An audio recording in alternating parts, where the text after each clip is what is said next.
कोई हमारे साथ छल करता है, कोई हमें पीड़ा देता है, तो तन दुख से और मन प्रतिशोध से भर जाता है।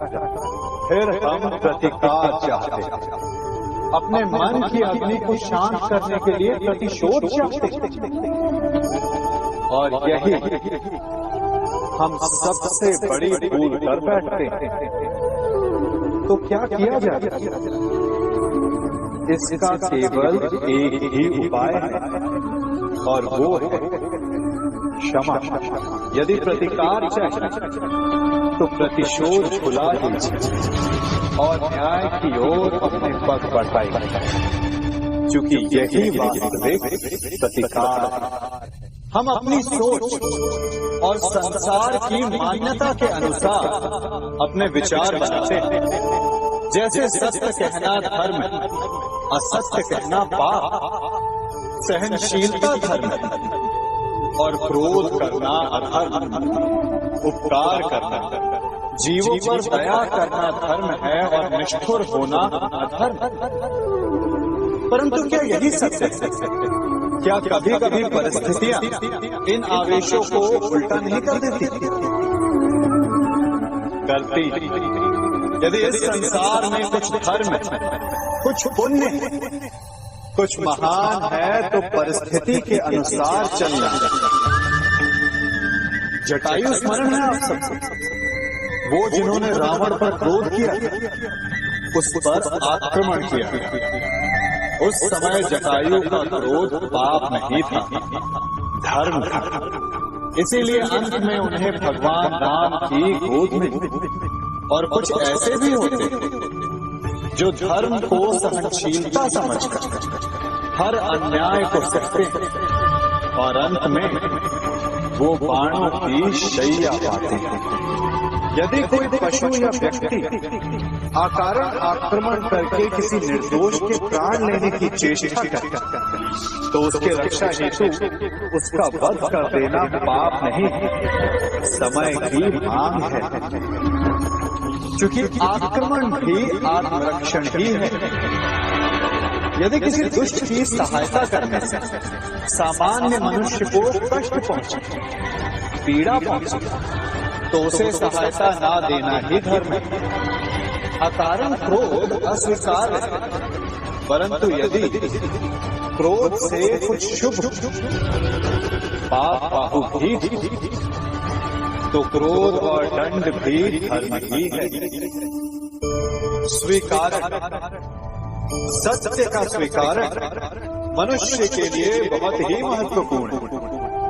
जब तक मनुष्य सत्य को स्वीकार नहीं करता, उसे असत्य से लड़ने की शक्ति प्राप्त नहीं होती। जब आप भोजन करते हैं तो क्या होता है? आपका पेट स्वीकारता है कि वो भर चुका है और आप भोजन करना बंद कर देते हैं। जब आपको निद्रा आती है तो क्या होता है? आपका मन स्वीकारता है कि आपका शरीर थक चुका है और उसे विश्राम की आवश्यकता है। उसी प्रकार जब आपको किसी व्यसन को रोकना हो, तो आपको स्वीकारना पड़ता है कि बहुत हो चुका, चाहे वो लालच हो या मदिरापान।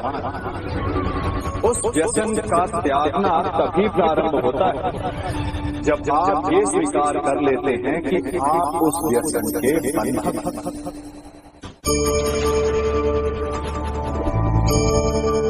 इन पक्षियों को देख रहे हैं आप? इनका उड़ना वायु में इतना संतुलन मुक्त कर देता है ना? इन्हें उड़ते देख आपके मन में भी इच्छा होती हो कि इन्हीं की भांति आप भी स्वतंत्रता से उड़ पाएं। ईर्ष्या होती है जब आप इन्हें खुले आकाश में ऐसे विचरण करते देखते। पर कभी सोचा इस उड़ान, इस स्वतंत्रता को पाने के लिए कितना परिश्रम, कितना अभ्यास किया होगा इन्होंने? आकाश में उड़ने से पूर्व धरती पर कितना गहन परिश्रम किया होगा? इनके माता पिता ने पहली बार जब इन्हें पंख फड़फड़ाने को उकसाया होगा, तो कितनी बार गिरे होंगे? पहली बार वायु में उड़ते समय कितना भय लगा होगा। अपनी पहली उड़ान के पश्चात धरती पर उतरते समय गिरकर कितनी चोट खाई होगी। इस उड़ान, इस स्वतंत्रता का ये मूल है। यदि आप ये दे सकते तो अवश्य आप भी इस स्वतंत्रता को पा सकते हैं।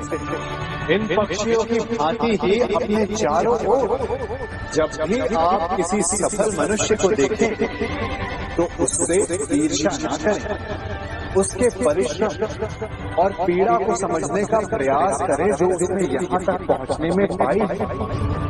प्रेरणा लें, प्रयास करें और स्वयं भी सफल हो जाए। हमारे जीवन का मूल आधार है करुणा। करुणा क्या है? करुणा दया नहीं, करुणा वो भाव है जिससे हम दूसरे की समस्या को समझते हैं।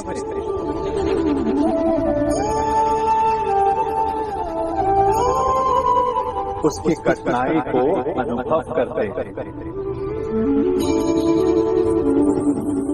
इस संसार में सारे संघर्षों का मूल है एक दूसरे की परिस्थिति को ना समझना, और इस समस्या का हल है करुणा।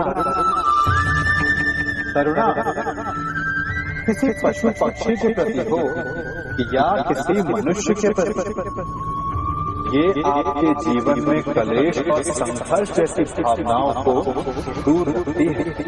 और जिस दिन आप दूसरे को करुणा के दृष्टिकोण से देखेंगे, आपको उसकी समस्या समझ आएगी और उसे आपकी, और उस दिन हर संघर्ष का अंत हो जाएगा।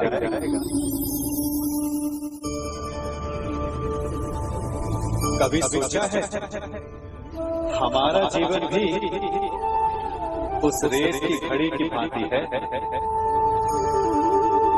जो रेत नीचे गिर चुकी है, वो हमारा अतीत। जो अब भी ऊपर है वो हमारा आने वाला भविष्य, और वर्तमान ये संकुचित स्थल है जहां से धीरे धीरे करके रेत गिर रही है।